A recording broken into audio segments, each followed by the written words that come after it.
மீனவ சமுதாயத்துல இருந்து வந்து படிச்சு வேலைக்கு வந்தவங்களுக்கு கொடுக்க வேண்டிய வேலையை நீச்சல் தெரியாதவங்களுக்கு பாவிகள் நாட்டுக்கு நேவிகள் எதற்குன்னு சொல்லிட்டு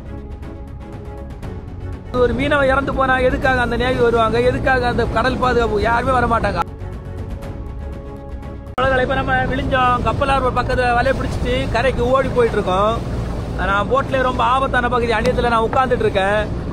இந்த பதிவு கொஞ்சம் வருத்தமான பதிவு தான். என்ன பதிவுனா, ஒரு 2 நாளைக்கு முன்னாடி நான் ஒரு இன்ஸ்டாகிராம் பக்கத்துல ஒரு வீடியோ பார்த்துட்டேன். அந்த வீடியோல ஒரு தமிழ் மீனவன் இறந்து மிதந்து போயிட்டு இருக்க மாதிரி ரொம்ப கஷ்டமா இருந்துச்சு. அந்த வீடியோ பார்க்கும்போது, வீடியோ பார்க்குற எல்லாருக்குமே தெரிஞ்சிருக்கும், அந்த வீடியோ பார்க்கும்போது கஷ்டமா தான் இருந்திருக்கும்.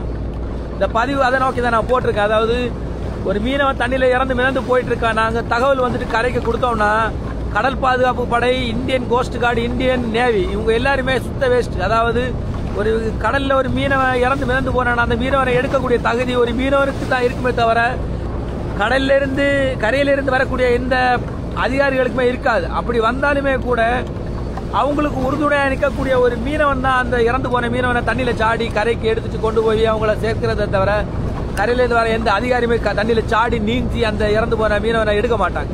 மீனவ சமுதாயத்துல இருந்து வந்து படிச்சு வேலைக்கு வந்தவங்களுக்கு கொடுக்க வேண்டிய வேலையை நீச்சல் தெரியாதவங்களுக்கு கொடுத்து வச்சிருக்காங்க. அந்த வேலையை சம்பளம் கொடுத்து கொஞ்சம் வருஷத்துக்கு முன்னாடி நம்ம கொத்து கொத்தா இறந்து போறாங்க நம்ம தமிழ் மீனவர்கள் ஓகி புயல்ல. அந்த டைம்ல ஒருத்தரும் வரலன்னு சொல்லிட்டு ஒரு டாக்குமெண்ட்ரி திவ்யா பாரதி அக்கா பண்ணிருந்தாங்க. அந்த டாக்குமெண்ட்ரியிலே குறிப்பிட்டிருப்பாங்க, பாவிகள் நாட்டுக்கு நேவிகள் எதற்குன்னு சொல்லிட்டு.